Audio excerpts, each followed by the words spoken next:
I'm older than her, so how come she's doing better than me? A beautiful house, a nice job, and now engagements. I have to bring her down. Sandra and Sidi were two sisters who grew up under the same roof, but as adults, they chose very different paths in life. Sandra, the elder sister, graduated from university with a degree in law. Rather than going to law school, Sandra decided to find a regular office job as she felt she had spent enough time in school and wanted to start earning money as soon as possible. A few years later, Sidi graduated with a degree in business administration. Unlike her sister, she worked tirelessly to build the life she dreamed of. Her dedication paid off over the years as she earned promotions, rented a beautiful apartment, bought her own car, and built a comfortable life through hard work. Sandra wasn't struggling, but every time she compared her life to Sidi's, she convinced herself she deserved everything her younger sister had simply because she was older. Whenever something good happened to Sidi, Sandra smiled, congratulated her, and pretended to be happy. But behind every smile was a growing jealousy that became harder to hide. She couldn't understand why her younger sister always seemed to move ahead while her own life remained exactly the same. One evening, Sidi received the happiest surprise of her life. The man she had been dating at work got down on one knee and asked her to marry him. Overwhelmed with joy, she accepted the proposal. She gets home and immediately invites her sister over to share the good news. The next day, Sandra arrives at Sidi's house. As she stepped inside, she is greeted with a hug, and before Sidi even spoke, the excitement on her face made it clear that something wonderful had happened. Within moments, Sidi proudly showed her engagement ring and shared the exciting news. Sandra forced a smile, hugged her sister, and congratulated her as though she was genuinely happy. Sidi, completely unaware of the storm brewing inside Sandra's heart, excused herself and walked into the kitchen to prepare drinks for them. The moment Sidi disappeared from the room, Sandra's smile slowly faded. Jealousy consumed every corner of her heart. She couldn't stop thinking about everything Sidi already had: a beautiful apartment, a good career, a new car, and now a loving fiancé. In Sandra's mind, none of it made sense. She believed that as the elder sister, she should have reached every one of those milestones first. She had convinced herself that life had cheated her by allowing her younger sister to move ahead while she remained in the same place. By the time Sidi returned from the kitchen, Sandra had already made up her mind. She would not sit back and watch her younger sister's life become even more successful. She would find a way to stop it. After spending a little more time with Sidi, Sandra left the apartment and began driving home. Throughout the journey, only one thought filled her mind. How could she bring her sister's happiness to an end? How did my younger sister end up so far ahead of me? Look at me, I'm driving my mom's old car, stuck in a mediocre job. And I don't even have a boyfriend, let alone a fiancé. She even had the nerve to tell me she could recommend me a spot at where she works. So now she thinks she's better than me? She thinks I need her help? No, this has gone too far.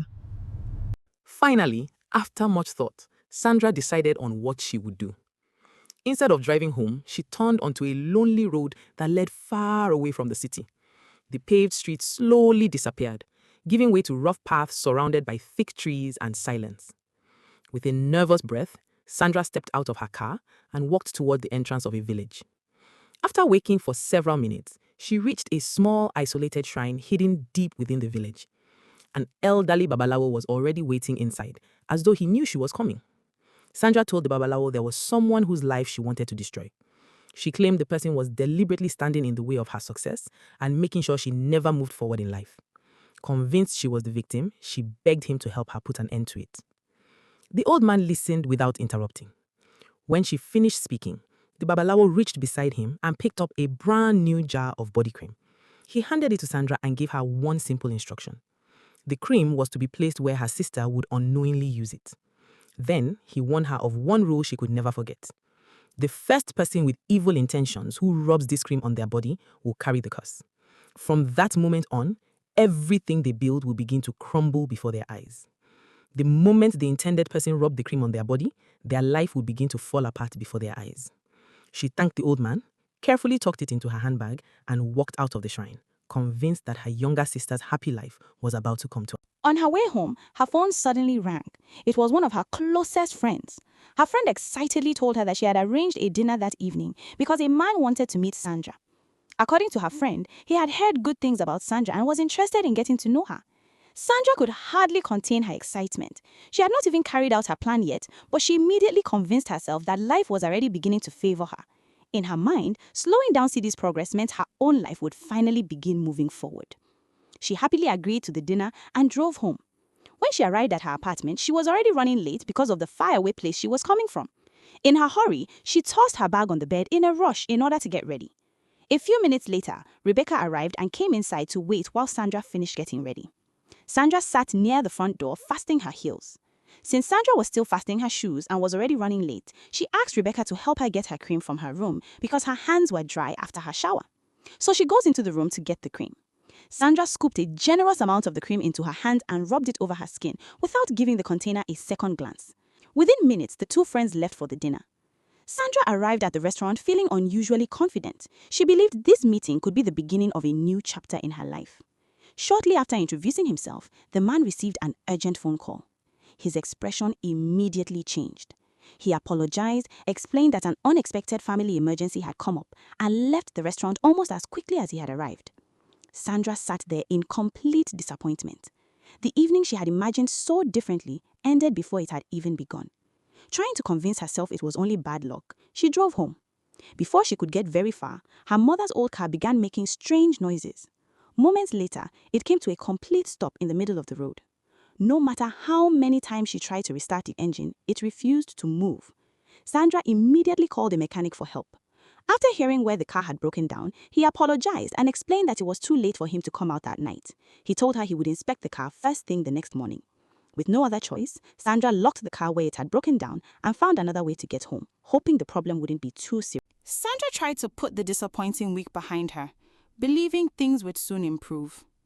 Instead, they became even worse. The next day, Sandra had received a call from her mechanic where he told her the cost of her car repairs. She pleaded with him to reduce the price as it would cost a lot of money, but he said that is the best he could do. She would have to take a huge amount of money from her savings to be able to repair her car, but since she needed it to be mobile, she had no choice but to do it.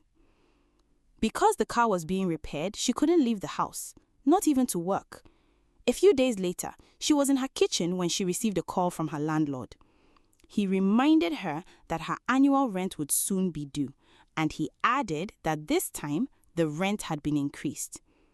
Unlike previous years, he made it clear that he would no longer accept payment in installments because once she has paid the first installment, she wouldn't take the rest seriously anymore. Sandra would have to pay the entire amount at once. The news left her overwhelmed. Between the expensive car repairs and the higher rent, she had no idea where the money would come from. The stress began affecting every part of her life. When she did show up, she either stopped concentrating at work or arrived late or couldn't go to work at all. One afternoon, she was called into her manager's office. After reviewing her poor attendance and declining performance, the company made its decision. Sandra's employment had been terminated. She walked out of the building carrying a small box containing her belongings. For the first time in her life, she felt as though everything around her was collapsing. She sat alone in her apartment that evening, trying desperately to understand why so many terrible things had happened within such a short period of time. The failed dinner, the broken down car, the rent increase, losing her job, none of it made sense. Then suddenly, one forgotten memory flashed through her mind. The cream. Her eyes widened. She remembered collecting the cream from the babalao. She remembered bringing it back home, rushing out for dinner. Then another terrifying thought entered her mind. She had never taken the cream to Sidi.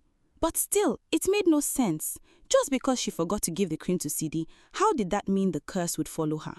Suddenly, her heart skipped a beat as she suddenly remembered something. She immediately grabbed her phone and called her friend. The moment her friend answered, Sandra asked only one question. Abeg, which cream did you give me to rub that night you came to my house when I went to dinner with that guy? Wetin dey worry you? Please answer! What happened now? When I entered your room, I saw your cream on your bed next to your bag and some other things. That's the cream I gave you. The phone slowly slipped from Sandra's hand. Her heart began pounding. In that single moment, she realized the impossible. The cursed cream had never reached Sidi, but it had been used by Sandra herself. Sandra could barely breathe. Every strange event of the past few days suddenly made perfect sense. None of it had been a coincidence. The curse she had prepared for her younger sister had found its way to her instead. She has to try to stop it before it could get any worse. Sandra barely slept at night. As soon as the sun rose the next morning, Sandra left her apartment and hailed a cab to the village. After the long journey, she got out and hurried down the lonely dirt road that led to the Babalawo shrine. The moment she stepped inside, she fell to her knees before the old man. With tears streaming from her face, she begged him to reverse what had happened. She confessed that she had accidentally used the cursed cream herself and pleaded with him to remove the curse before everything in her life was completely destroyed. The old man looked at Sandra without the slightest trace of emotion. You were the one who came looking for me. You came here wishing for another person's downfall, and I simply gave you exactly what you asked for. You kneel before me now, crying as though you are innocent, but you are not innocent. I have seen your heart, and it is filled with jealousy, envy, and wicked intentions. You wanted your own sister to lose everything she had worked for. You wanted to see her life destroyed so yours could become better. Now the same curse you prepared for her has found its way back to you. That is the price of the evil you chose to carry in your heart. Sandra continues to beg and apologize, saying she deeply regrets her actions. There is only one possible solution to this. Go and seek the forgiveness of the innocent person you wish to harm. Fall at their feet if you must, and beg them with all your heart. If they truly forgive you, if that forgiveness comes from the depths of their heart, then the curse may be lifted. But if they cannot forgive you, then it is already too late. Your fate has already been decided. With tears still running down her face, she turned and walked out of the shrine. When Sandra returned home, she sat quietly on her bed, overwhelmed with shame. For the first time, she stopped thinking about everything she had lost and thought about the innocent sister she had tried to destroy. Sidi had always loved her, supported her, and even tried to help her build a better life. Yet, Sandra had repaid that kindness with jealousy. She realized that if Sidi never forgave her, she wouldn't blame her. What she had done was truly evil. Without wasting another moment, Sandra went straight to Sidi's apartment. The moment Sidi opened the door, she was shocked. And before Sidi could say anything, Sandra fell to her knees in tears. Sandra confessed everything. She admitted that she had secretly envied every blessing Sidi received and had convinced herself that she deserved those things simply because she was the elder sister. She confessed that after Sidi's engagement, her jealousy drove her to seek help from the Babalawo, hoping to destroy her sister's happiness. She then explained how she had accidentally used the prepared body cream herself, and how the Babalawo later revealed that the curse only worked on the person whose heart was filled with evil intentions. Still crying, Sandra begged for forgiveness and admitted that she understood if Sidi never wanted anything to do with her again. After a long silence, Sidi helped Sandra to her feet and led her to the couch. As Sandra continued apologizing, Sidi chose to forgive her, refusing to let jealousy destroy their relationship as sisters. Sandra was overwhelmed with gratitude. She promised that from that day forward, she would celebrate Sidi's successes instead of comparing herself to them. She vowed to stop looking for shortcuts, work hard, and build her own future with honesty and determination. From that day on, Sandra began rebuilding her life. She searched for work again, worked harder than ever, and focused on becoming a better person instead of comparing herself to others. She finally understood that another person's success could never stop her from achieving her own. The real obstacle had been the jealousy in her heart, and once she let it go, she was finally able to move forward. Sometimes the greatest blessing isn't getting everything you want. It's learning the lesson that changes your life forever.